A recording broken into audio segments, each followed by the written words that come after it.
ಶ್ರೀ ಶಿರಡಿ ಸ್ವರ್ಣ ಸಾಯಿ ಮಂದಿರ. ಸ್ವರ್ಣ ಅಂದ್ರೆ ಬಂಗಾರ, ಬಂಗಾರದಂತ ಮನಸ್ಸುಳ್ಳಂಥ ಬಾಬರವರ ಕೃಪಾಶೀರ್ವಾದ. ಇದೇ ಭಾನುವಾರ ಗುರುಪೌರ್ಣಮಿ. ಗುರುಪೌರ್ಣಮಿ ಅದ್ಭುತವಾದಂಥ ಕಾರ್ಯಕ್ರಮಕ್ಕೆ ತಮ್ಮೆಲ್ಲರಿಗೂ ಸ್ವಾಗತ. ಬಾಬರವರ ಕೃಪಾಶೀರ್ವಾದ, ಬಾಬರವರ ಅನುಗ್ರಹ. ಬಾಬರವರು ತಮ್ಮ ಕಣ್ಗಳಿಂದಲೇ ಬರ್ತಕ್ಕಂತಹ ಭಕ್ತರನ್ನ ಮಾತಾಡಿಸುವಂತಹ ಕಲಿಯುಗದ ಪ್ರತ್ಯಕ್ಷ ದೈವ. ಅಂತಹ ಬಾಬರವರ ಗುರುಪೌರ್ಣಮಿ ಹಬ್ಬದ ವಿಶೇಷವಾದಂತಹ ಆಚರಣೆ ವಿಮಲ್ ನಗರದಲ್ಲಿ ಕೆಜಿಎಫ್ ಅಲ್ಲಿ ಅದ್ಭುತವಾಗಿ ನಡೀತಾ ಇದೆ. 8 ವರ್ಷ ಪೂರೈಸಿಕೊಂಡಿರ್ತಕ್ಕಂತಹ ಈ ಆಲಯ ಬರ್ತಕ್ಕಂತಹ ಭಕ್ತರು ಅವರ ಮನೋಕಾಮನೆಗಳ ಸಿದ್ಧಿಗಾಗಿ ಅವರೇ ತಮ್ಮ ಸ್ವಹಸ್ತದಿಂದ ಬಾಬರವರಿಗೆ ಅಭಿಷೇಕ ಮಾಡುವಂತಹ ಕಾಲ. ಎಷ್ಟೇ ಆದರೂ ಬಾಬರವರ ಪಾದಗಳನ್ನು ಸ್ಪರ್ಶ ಮಾಡೋದಂದ್ರೆ ಅದು ಸಾಮಾನ್ಯವಾದ್ದಲ್ಲ. ಅದರಲ್ಲೂ ಇಲ್ಲಿರ್ತಕ್ಕಂತಹ ಬಾಬರವರಿಗೆ ಅವರದೇ ಆದಂತಹ ಒಂದಷ್ಟು ವಿಶೇಷತೆ ಇದೆ. ಆ ವಿಗ್ರಹದಲ್ಲಿ ಅಂತಹ ಶಕ್ತಿ ಇದೆ. ಈ ವಿಗ್ರಹ ಪ್ರತಿಷ್ಠಾಪನಾ ಕಾಲದಲ್ಲಿ ಅಂತಹ ಅದ್ಭುತವಾದಂತಹ ಕಲ್ಪನೆಗಳು ಇಡೀ ರಾಜ್ಯದಾದ್ಯಂತ ಎಲ್ಲರಿಗೂ ತಿಳಿದಿರತಕ್ಕಂಥ ವಿಚಾರ. ಹೀಗಿರುವಾಗ ಇಂತಹ ಅದ್ಭುತವಾಗಿರತಕ್ಕಂತಹ ಬಾಬಾ ಮಂದಿರದಲ್ಲಿ ಅನ್ನದಾಸೋಹ ಜೊತೆಗೆ ಅಕ್ಷರದಾಸೋಹ, ವಿಶೇಷವಾಗಿ ಪಲ್ಲಕ್ಕಿ ಸೇವೆ, ಬರ್ತಕ್ಕಂತಹ ಭಕ್ತರು ಅವರೇ ತಮ್ಮ ಸ್ವಹಸ್ತದಲ್ಲಿ ಬಾಬರವರಿಗೆ ಅಭಿಷೇಕ ಮಾಡತಕ್ಕಂಥದ್ದು. ಈ ಅಭಿಷೇಕ ಮಾಡತಕ್ಕಂತಹದ್ದು ಯಾವಾಗಲೂ ಸಿಗುವ ಅವಕಾಶ ಅಲ್ಲ.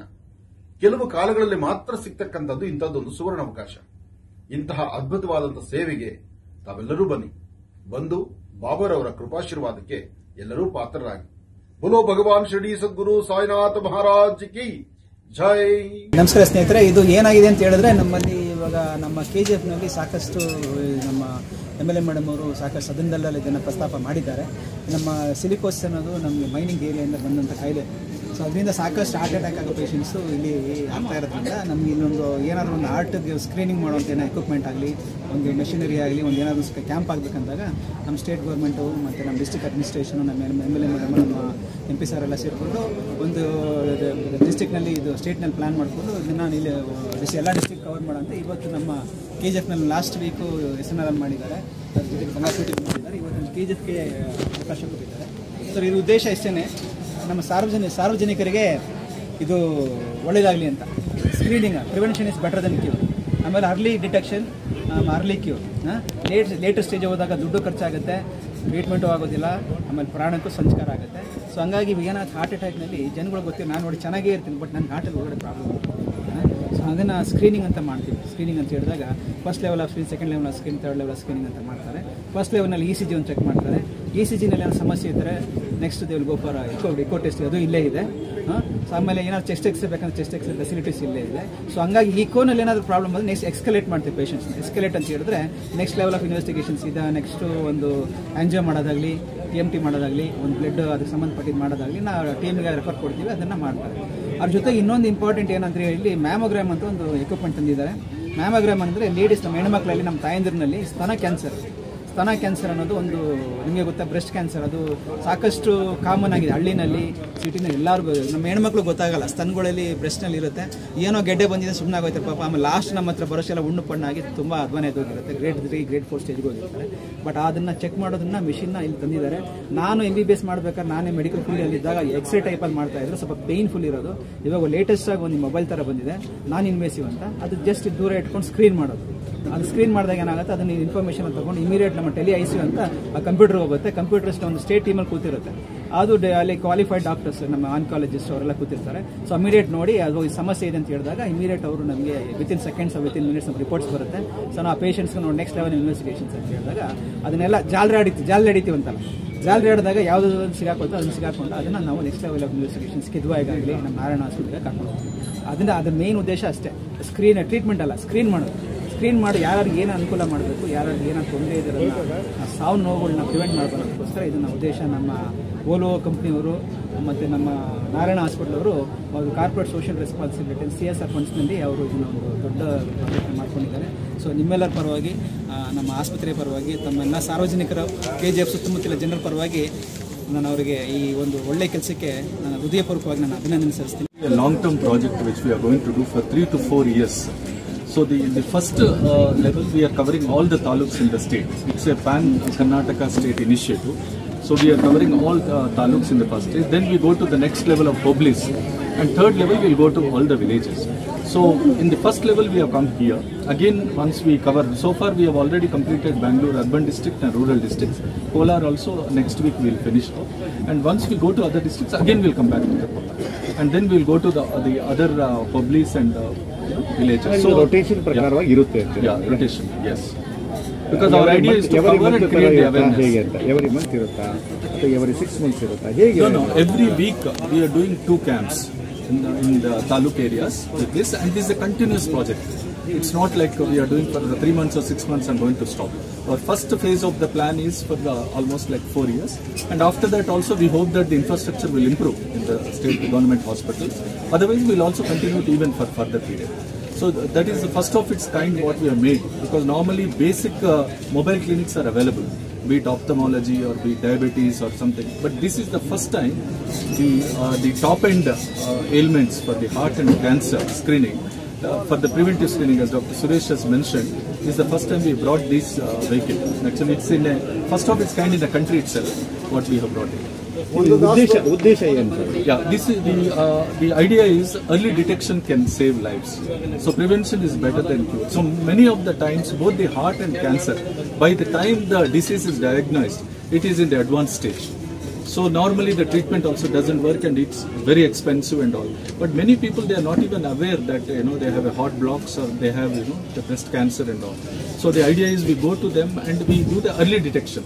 The moment the detection happens, then for escalation we advise them to go to the different facilities like hospital. benefits Yeah, in each hospital we are doing around 100 to 120 patients we are taking it, and we are doing in a day, because there is some limitation, testing of echo, X-ray and ECG takes time, 15-20 minutes for each of the patients. So we are doing around 100 to 120 in each location.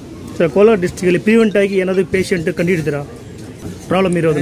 Yes, we have noticed in the Kolar and also in the Bangarpet, some people have the abnormality, and we have advised them with that thing.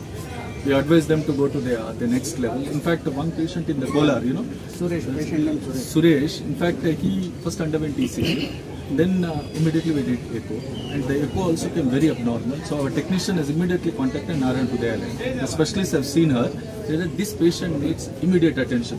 That patient has to go and see the cardiologist immediately. So in fact, he left.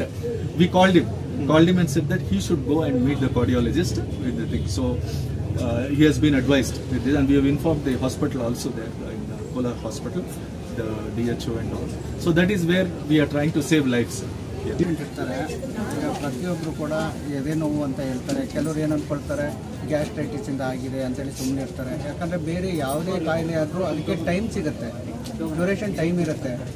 ಆ ಟೈಮಲ್ಲಿ ಅವರು treatment ತೊಗೋಬಾರ್ದು. But heart related problem, chest pain ಆಗೋದು, ತಲೆ ಸುತ್ತೋದು, ಬೆವರಿಕೆ, ಇವೆಲ್ಲ ಇದ್ದಾಗ at least ಒಂದು basic test ECG ಅನ್ನೋದು ಮಾಡ್ಕೋಬೇಕಾಗತ್ತೆ. ಅದು ಮಾಡಿದ್ರೆ ಸಪೋಸ್ ಅದರಲ್ಲಿ ಏನಾದ್ರು ಅಬ್ನಾರ್ಮಲ್ ಇದ್ದರೆ ನೆಕ್ಸ್ಟ್ ಅವರು ಫರ್ದರ್ ಟ್ರೀಟ್ಮೆಂಟ್ ಹೋಗ್ಬೋದು. ಇಲ್ಲ ಅಂದರೆ ಸಡನ್ ಡೆತ್ ಆಗುವಂಥ ಚಾನ್ಸಸ್ಗಳು ತುಂಬಾ ಇದೆ. ನೀವು ಇತ್ತೀಚೆಗೆ ನೋಡ್ತಿರ್ಬೋದು, ಸುಮಾರು ಸೆಲೆಬ್ರಿಟೀಸ್ಗಳು ಹೋಗಿದ್ದಾರೆ. ಇನ್ನು ಸಾಮಾನ್ಯ ಜನದ ಕತೆ ತುಂಬ ಕಷ್ಟ ಆಗುತ್ತೆ. ಅಂಥವ್ರು ಯಾರಿಗೆ ಒಂದು ಸ್ವಲ್ಪ ಎದೆ ನೋವು ಇದೆ ಅಂತ ಅಂದರೂ ಸಾಕು, ಹೋಗಿ ಫಸ್ಟ್ ECG ಟೆಸ್ಟ್ ಮಾಡಿಸಿ ಲೋಕಲ್ ಡಾಕ್ಟರ್, ನಿಮ್ಮ ಹತ್ತಿರ ಇರುವಂಥ ಡಾಕ್ಟ್ರಿಗೆ ತೋರಿಸಿದ್ರೆ ಅಟ್ಲೀಸ್ಟ್ ಅವ್ರು ಸಜೆಸ್ಟ್ ಮಾಡ್ತಾರೆ, ಅವ್ರ ಜೀವನ ಉಳಿಸ್ಬೋದು.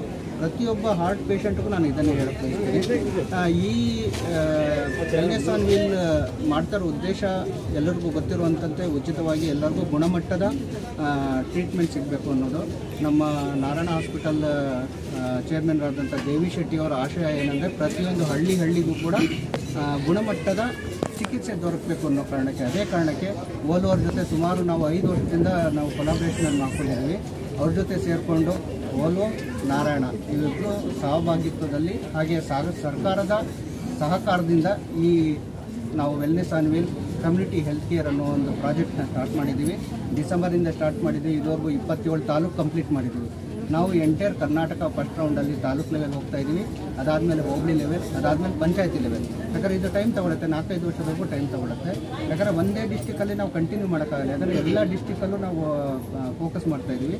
ನಾವು ಫೋಕಸ್ ಮಾಡ್ತಾ ಇರೋದು ಮೇಯ್ನ್ ಏನಂದರೆ, ಫಸ್ಟ್ ತಾಲೂಕು THO ಯಾರು ಇರ್ತಾರೆ ಅವ್ರನ್ನ ಕಾಂಟ್ಯಾಕ್ಟ್ ಮಾಡ್ತೀವಿ. ಅವ್ರ ಮುಖಾಂತರ ಆಶಾ ವರ್ಕರಿಗೆ ಗೊತ್ತಿರುತ್ತೆ, ಅವರು ಏರಿಯಾದಲ್ಲಿ ಯಾವ ಪೇಷಂಟಿಗೆ ಏನು ಪ್ರಾಬ್ಲಮ್ ಇದೆ ಅಂತ.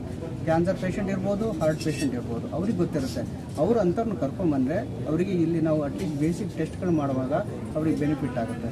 ಯಾಕಂದರೆ ಡೈರೆಕ್ಟಾಗಿ ನಾವು ಮಾಡೋಕ್ಕಿಂತನೂ ಆಶಾ ವರ್ಕರ್ ಮುಖಾಂತರ ನಾವು ಎಲ್ಲ ಕಡೆ ಫೋಕಸ್ ಮಾಡ್ತಾ ಇದ್ದೀವಿ. ಹಾಗಾಗಿ ಪ್ರತಿಯೊಂದು ಹಳ್ಳಿಗೂ ಪ್ರತಿಯೊಂದು ವ್ಯಕ್ತಿಗೂ ಗೊತ್ತಿರುತ್ತೆ ಯಾವ ಪ್ರಾಬ್ಲಮ್ ಇರಿಗೆ ಏನು ಟೆಸ್ಟ್ ಮಾಡ್ತಾ ಇದ್ದೀವಿ ಅಂತೇಳಿ.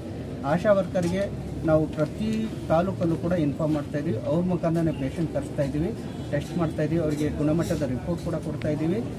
ಇದರಲ್ಲಿ ರಿಪೋರ್ಟ್ ಯಾವ ರೀತಿ ಇದೆ ಅಂದರೆ ECG ಆಗ್ಬೋದು, ಎಕ್ಸ್ರೇ ಆಗ್ಬೋದು, ಆ್ಯಂಡ್ ಒನ್ ಮೋರ್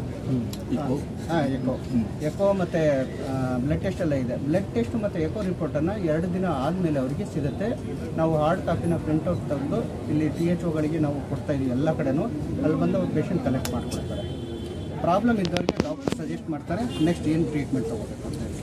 ಹಾಗಾಗಿ ಎಲ್ಲರೂ ಸದುಪಯೋಗ ಪಡಿಸ್ಕೊಳ್ಳಿ ಅಂತ ನಮ್ಮ ನಾರಾಯಣ ಹೃದಯಾಲಯದಿಂದನೂ ಹೌದು, ಓಲೋದಿಂದನೂ ಹೌದು, ಎಲ್ಲರೂ ಸದುಪಯೋಗ ಪಡಿಸ್ಕೊಳ್ಳಿ ಅಂತ ಕೇಳ್ಕೊಳ್ತೀವಿ. Thank you sir. ಇನ್ನೊಂದು ಪಬ್ಲಿಕ್ ಹೇಳೋದು ಏನಂದರೆ, ಆ್ಯಕ್ಚುಲಿ ಎಲ್ಲ ಬಂದು ಭಯ ಬೀಳ್ತಾರೆ. ಒಂದು ಸ್ಕ್ರೀನಿಂಗ್ ಮಾಡೋಕ್ಕೆ ಭಯ ಬೀಳ್ತಾರೆ. ನಮ್ಗೇನಾದರೂ ಬಂದ್ಬಿಡುತ್ತೋ ಇರುತ್ತೋ ಅಂದ್ಬಿಟ್ಟು ಆ್ಯಕ್ಚುಲಿ ತುಂಬ ಜನ ಭಯ ಬೀಳ್ತಾರೆ. ಸೊ ಪಬ್ಲಿಕ್ ಹೇಳೋದೇನಾದರೆ, ಒಂದು ಸ್ಕ್ರೀನಿಂಗ್ ಮಾಡಿ, ಮೋಸ್ಟ್ ಪ್ರಾಬಬ್ಲಿ ಇರಲ್ಲ, ಇನ್ ಕೇಸ್ ಇದ್ದರೆ we can detect the worst case, ಮತ್ತೆ ಟ್ರೀಟ್ಮೆಂಟ್ ಎತ್ಕೊಳ್ಬೋದು. ಸೊ ಇದರಿಂದ ಏನಂದರೆ, ಈ ಒಂದು ಇನಿಷಿಯೇಟ್ ಮಾಡಿರ್ಬೋದು ಈ ಸ್ಕ್ರೀನಿಂಗ್, ಈ ಕಂಪ್ಲೀಟ್ ಕಾರ್ಡಿಯಾಕ್ ಸ್ಕ್ರೀನಿಂಗ್. ಸೊ ಇದನ್ನು ಬಂದು ಎಲ್ಲರೂ ಬಂದು ಸ್ಕ್ರೀನಿಂಗ್ ಮಾಡಿಕೊಂಡು ಯೂಸ್ ಮಾಡ್ಬೇಕು ಈ ಆಪರ್ಚುನಿಟಿ. நமஸ்கார, ஜெய் பீம். இன்னைக்கு எதை பற்றினா, கேஜிஎஃப்ல இருக்கிற கவர்மெண்ட் ஹாஸ்பிட்டலில் இருக்கேன். வண்டி வந்திருக்கு சார், வால்வோது வண்டி வந்திருக்குது. இந்த வால்வோவும் நாராயண ருத்ராலயாவும் சேர்ந்து 2 பேரும் சேர்ந்து அந்த ஹார்ட் சம்பந்தமான விஷயம் எல்லாமே வந்து ஃப்ரீயாக பண்ணுற இடத்துல வந்துருக்குறாங்க வண்டி. இதில் வந்து 100 டோக்கன் கொடுத்துருக்குறாங்க, 100 பேருக்கு நாங்கள் ட்ரீட்மெண்ட் பண்ணுறோன்ட்டுன்னு. பட் 100 பேர்லாம் பண்ண முடியாது, அது எல்லாருக்கும் தெரியும். பட் இருந்தாலும் அவங்க எடுத்துக்கிற இந்த முயற்சிக்காக நான் ரொம்ப பாராட்டுறேன். DSSK சார்பா இந்த வால்வோக்கும் நான் ரொம்ப தேங்க்ஸ் சொல்கிறேன். எதுக்காக இது என் ஊருக்கு வந்துக்கிட்டு நான் தேங்க்ஸ் சொல்கிறேன்னாக்கா, என் ஊரில் எந்த ஃபெசிலிட்டிஸும் இல்லை. நான் இருக்கிறது கவர்மெண்ட் சிவில் ஹாஸ்பிட்டலில் சொல்கிறேன், எந்த ஃபெசிலிட்டிஸும் இல்லை. இது மாதிரி யாரோ ஒருத்தர் வந்து ப்ரைவேட்டுக்காரோ வேறு டிஸ்ட்ரிக்டில் இருக்கிறவங்க, வேறு தாலுக்கில் இருக்கிறவங்க எடுத்து சர்வீஸ் பண்ணுறது வந்து பாராட்டுற விஷயம். இது மாதிரி தொடர்ந்து அப்பப்போ வந்தாக்கா என் ஊரில் இருக்கிற ஒரு 30-40 பேருக்கு ஏதோ ஒரு மெடிக்கல் பெனிஃபிட் ஒன்று கிடைக்கும். எதுக்காக நான் சொல்கிறேன்னாக்கா, என்டையர் கேஜிஎஃப் இந்தியாக்கே வந்து கேஜிஎஃப் நாங்கள் தான் வாழ வச்சோம். ஆனால் இன்னைக்கு எங்களை வாழ வைக்கிறதுக்கு யாருமே இல்லை. இது மாதிரி யாருன்னா அந்த வால்வோகாரோ நாராயண ருத்ரலயாக்காரோ வந்தாக்கா ஒரு 25-30 பேஷண்ட் வாழ்வாங்க. நான் இருக்கிறது கவர்மெண்ட் சிவில் ஹாஸ்பிட்டலு. இந்த வந்துக்கிற இந்த மெடிசன்ஸை வந்து மெடிக்கல் இதை வந்து எல்லாம் யூஸ் பண்ணிக்கணும்னு கேட்டுக்கிறேன். 100 டோக்கன் கொடுத்துக்கிறாங்க சார், 100 பண்ண முடியாது. அதில் எவ்வளோ நான் பண்ணிட்டோம், அத்தின் பண்ண பெனிஃபிட் ஆகட்டும். தொடர்ந்து இது வரணும்ட்டு நான் வந்து வால்வோக்கு நான் ரிக்வெஸ்ட் வைக்கிறேன். தேங்க்யூ. ஜெய் பீம், ஜெய் ஹிந்த், ஜெய் கர்நாடகா.